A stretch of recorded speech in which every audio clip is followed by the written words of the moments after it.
जी नमस्कार। हर हर महादेव। और कैसे हैं? आशा करते हैं कि आप बहुत अच्छे होंगे, और नहीं भी अच्छे हैं तो हम आपको बहुत सारे उपाय लाए हैं जिससे आप अच्छे हो जाएंगे, यह हमारा विश्वास है। क्योंकि कार्तिक का महीना चल रहा है। कार्तिक का महीना हम आपके लिए बहुत ही विशेष समय है। तो कौन सी परेशानी आपको है, हर एक परेशानी के समाधान का उपाय हम लेके आपके सामने उपस्थित हुए हैं। आज ही फोन आया था एक लोग को, परेशानी कि उनका घर नहीं बन रहा, बहुत प्रयास कर रहे हैं, जन्म समय उनकी कुंडली भी नहीं है, तो उसके लिए क्या उपाय किया जाए। बहुत सारे लोग हैं वो धन की इच्छा से व्याकुल हैं, उसके लिए प्रयासरत हैं, बहुत ज्यादा प्रयासरत हैं, लेकिन फिर भी परेशानी बनी है। कारण क्या बन रहा है? कारण यही है कि जब हम आपको खेती करना चाहिए, जैसे बरसात में धान की खेती होती है, तो उस समय अगर हम गेहूं बोएंगे तो थोड़ा सा जमेगा, उसके बाद जब बारिश होगी तो वो गेहूं की फसल जो है बेकार हो जाएगी। क्योंकि किस महीने में कौन सी खेती करनी चाहिए, कौन से समय पे कौन सी उपासना की जाए, कौन समय हमारे आपके धन के लिए उपयोगी है, कौन सा समय हम आपके लिए बल के लिए उपयोगी है, कब विद्या के लिए उपासना करनी चाहिए, ये सारी चीज हम आपको बताने वाले हैं। तो आइए, सबसे पहले जो आज प्रश्न आया था हमारे पास कि कौन सा कार्य करें कि हमारे घर में जो बाधा आ रही है वह बाधा दूर हो जाए, तो वह हमने दूसरे नंबर पे लिखा है। इस मंत्र का जाप आपको करना है, नमः श्री वराहाय धरणुद्धारणाय स्वाहा। इस मंत्र का जाप करना है।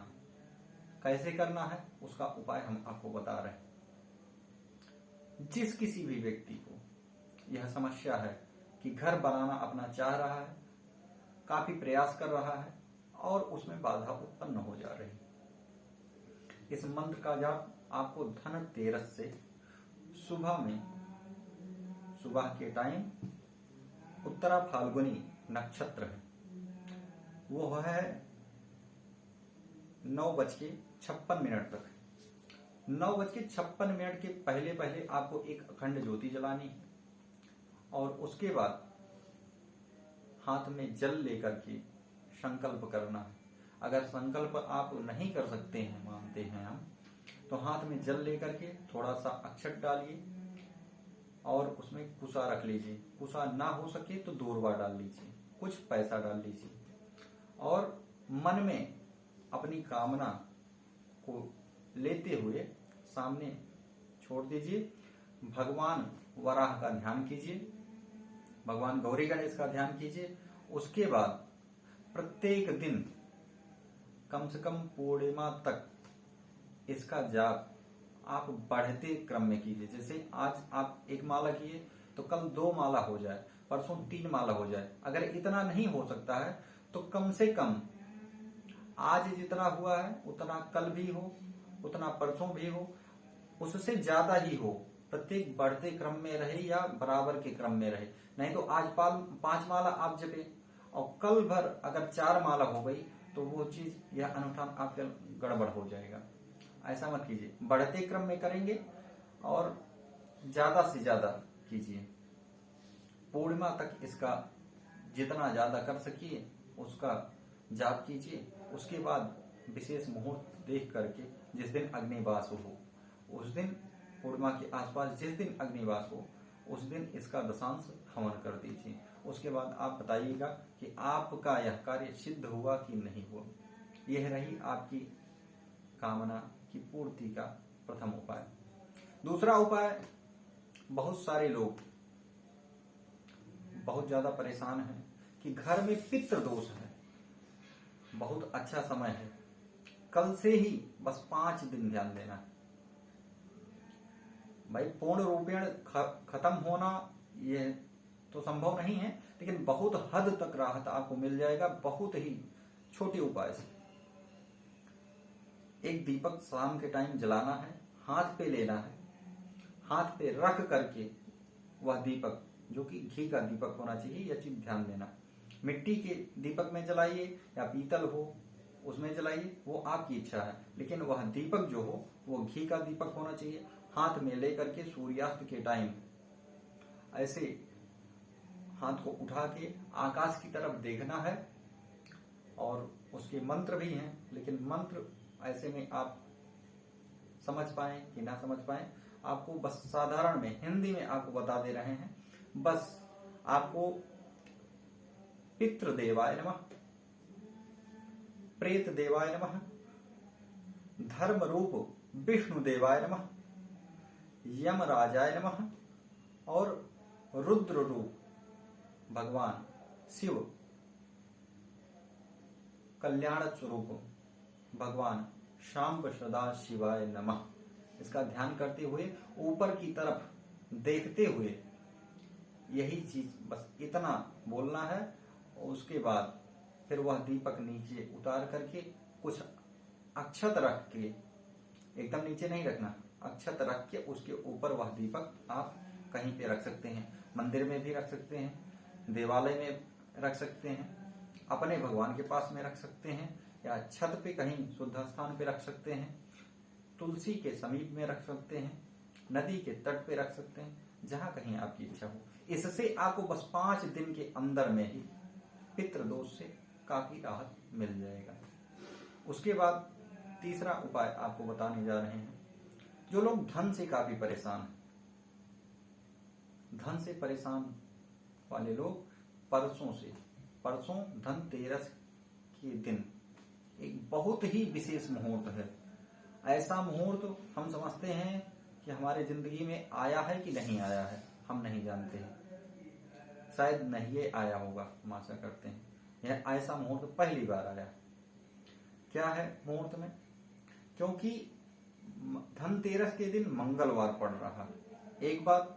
दूसरी बात, उत्तरा फाल्गुनी नक्षत्र पड़ रहा, और यह उत्तरा फाल्गुनी नक्षत्र जो है अगर धनतेरस के दिन पड़ जाता है तो बहुत ही विशेष समय माना जाता है। किस चीज के लिए? वह धन प्राप्ति के लिए, ऋण निवारण के लिए। तो आप अगर कर्ज में डूबे हैं, हम आपके पास धन की कमी और हम उसका उपाय चाहते हैं, तो यह सबसे सरल, बहुत कम समय में प्रभावशाली, आप लोग हमसे स्वयं से बताएंगे कि हाँ इसका प्रभाव कितना हो। आपको सफेद वस्त्र धारण करना, सफेद कपड़ा धारण करना, एक अखंड ज्योति जलानी, घी की अखंड ज्योति हो जो कि आपके बाएं हाथ पे हो। क्योंकि दीपक कई लोग जलाते हैं तो कहीं भी सामने रख देते हैं, दाहिने साइड रख देते हैं, बाएं साइड रख देते हैं, ऊपर रख देते हैं, कहीं पे भी रख देते हैं। लेकिन आप पूजा करने बैठिए, घी का दीपक जलाइए तो आपके बाएं हाथ साइड में हो, पूरब की दिशा में आप मुंह करके बैठिए और आपके बाएं हाथ के साइड वह अखंड ज्योति जलना चाहिए।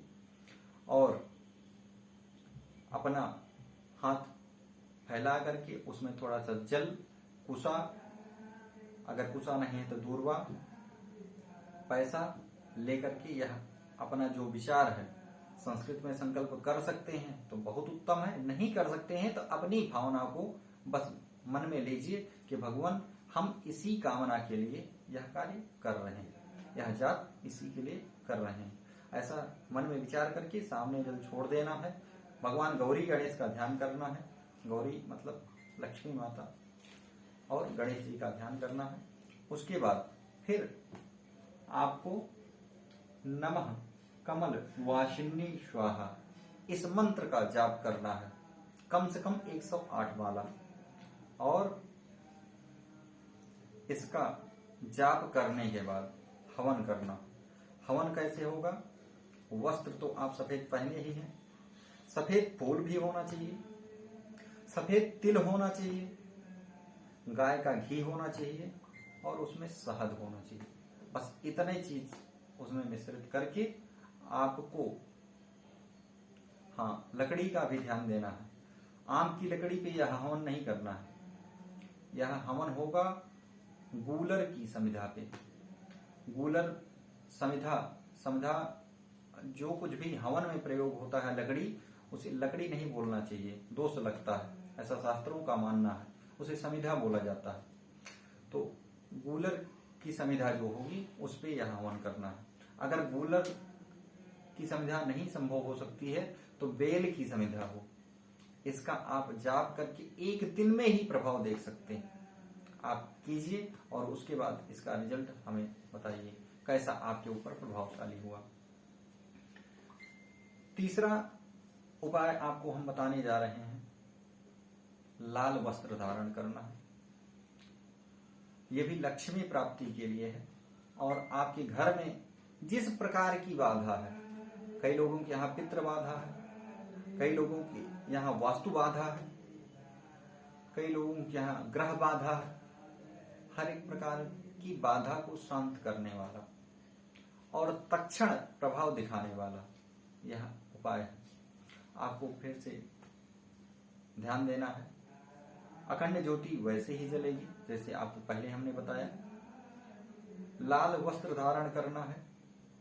अगर आप इस मंत्र का जाप भगवत्या कृतम सर्वम न किंचिदौ शिष्यते, इस मंत्र का जाप आप दुर्गा सप्तशती का संपुट लगा करके दुर्गा सप्तशती पाठ कर सकते हैं तो आप कम से कम 11 पाठ इसका कर लीजिए।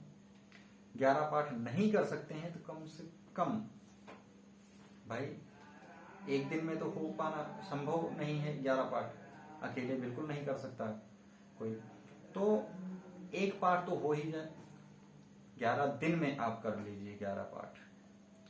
11 दिन में नहीं कर सकते हैं, अगर कोई प्रॉब्लम है, बीच में कोई गैप हो रहा है, तो कम से कम इस मंत्र का जाप कर लीजिए जब 11 पाठ आपका हो जाए। ध्यान देना है, कोई भी पूजा के बीच में आपको व्यवधान किसी भी प्रकार का नहीं लाना है। कुछ तो व्यवधान अपने आप आ जाते हैं, लेकिन कुछ व्यक्ति अपने आप उत्पन्न करता है। कैसे? जब किसी से बात करेगा तो कुछ न कुछ समय बर्बाद करेगा। किसी भी प्रकार की आदि व्याधि उत्पन्न ना हो, इसलिए बीच में रुकावट मत पैदा कीजिए। आप अपना कार्य पूर्ण करके तब अगले कार्य में लगिए। 11 पाठ कम से कम करके लाल वस्त्र धारण करना है और इसमें सफेद तिल का ध्यान, सफेद तिल इसमें नहीं मिलाना, इसमें काला तिल मिलाना है। बेल का गुदा मिलाना है, बेल का पत्र मिलाना है और देसी घी। बस इतने से आप हवन कीजिए बेल की लकड़ी पे। पूरा 11 पाठ कर लीजिए इसका संपुट लगा के दुर्गा सप्तशती का। उसके बाद यह सारी समस्या आपकी तत्क्षण दूर हो जाएंगी, यह हमारा विश्वास है। आप भी करके हमें बताइए। और जो भी प्रकार की आपकी समस्या है, वर्तमान का समय जो है बहुत ही विशेष चल रहा है, इसके लिए हम आपके पास बहुत ज्यादा तो समय नहीं दे पा रहे हैं, लेकिन हमारा पूर्ण प्रयास है कि आपको ज्यादा से ज्यादा समय दिया जाए और इस विशेष समय का लाभ हम भी उठाएं और आप भी उठाएं। इसी के साथ हम अपनी वाणी को विराम देते हैं। नमस्कार। हर हर महादेव।